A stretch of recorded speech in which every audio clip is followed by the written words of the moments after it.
Hey Bob, this is James. I just want to take a couple of minutes and talk to you about what a great friend you've been to me. You know, where do I begin?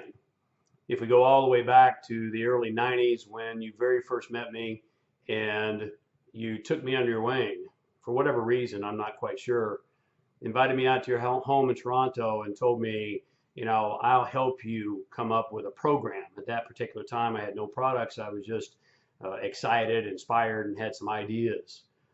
I'd been working as a consultant in corporate America and wanted to come out of that environment and start working in a new arena. You really mentored me, Bob, during that time.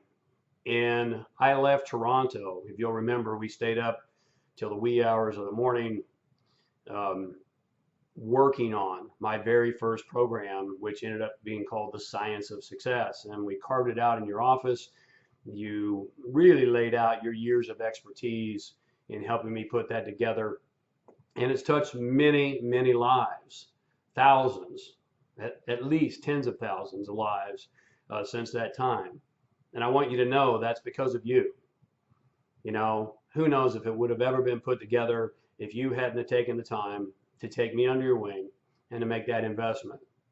Then over the years, we continued to have a relationship, and it blossomed and it grew as I started to move more into the public arena and I started to get some momentum behind me.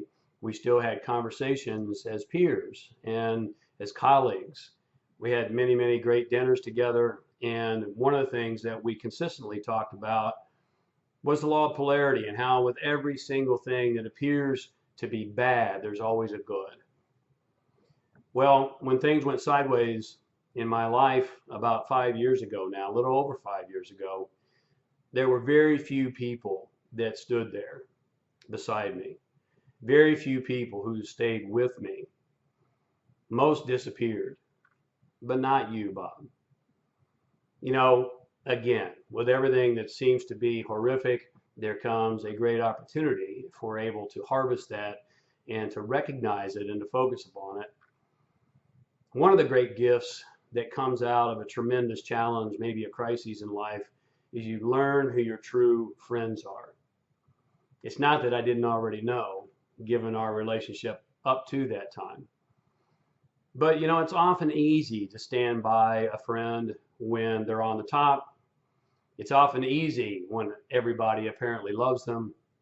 It's an entirely different story when the entire world starts to vilify them or things go sour for them. That's who you are, Bob. I can't begin to thank you enough. I've told you time and time again, and I wanted to tell you in this way, and this won't be it, because you've touched me profoundly. There's two kinds of true friends. Both of them are to be cherished. There's one kind of true friend, and I'm not talking about acquaintances, I'm talking about friends. There's one kind of true friend who will stay with you when everything goes sideways. They'll talk to you, they'll console you, they'll support you. And that's valuable, and you need to cherish those kinds of people. But there's another kind of friend that will do those things, and in addition to those things, they will go the extra mile to actually help you. Not just talk with you, not just console you. Well, although those things are important and often profound, when you're called upon, when you call upon them, they will actually step up. They're willing to put themselves out there on your behalf. They're willing to maybe give of themselves and put themselves in harm's way on your behalf. Bob, I remember when you went into the media on my behalf. I remember when you came to Arizona willing to testify on my behalf. I know that was not easy, because at that particular time, it was really easy to hate and attack James Arthur Ray. And I understand those who could not do it, but Bob, you're unique.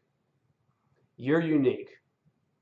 Of all the apparent friends that I had, you were one of the few, just barely a few I could count on one hand, that were willing to go that extra mile.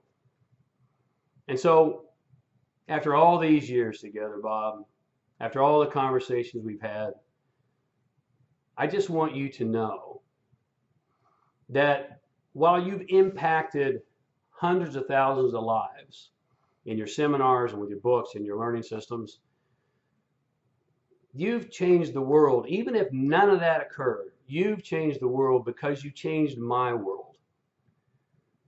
And that's critical. And that's important. And I want you to know this.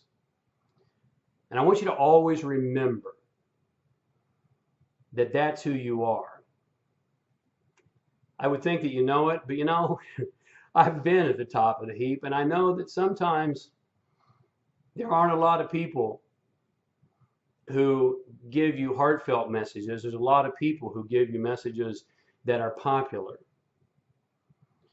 Now, what I'm going to ask you to do, Bob, because I think there's not enough gratitude in this world, is I'm going to ask you to pick 1, 2, 3 people and do the same, pass it on. I hope that this gratitude reaches out to you through the internet here, and I want you to know how much you mean to me.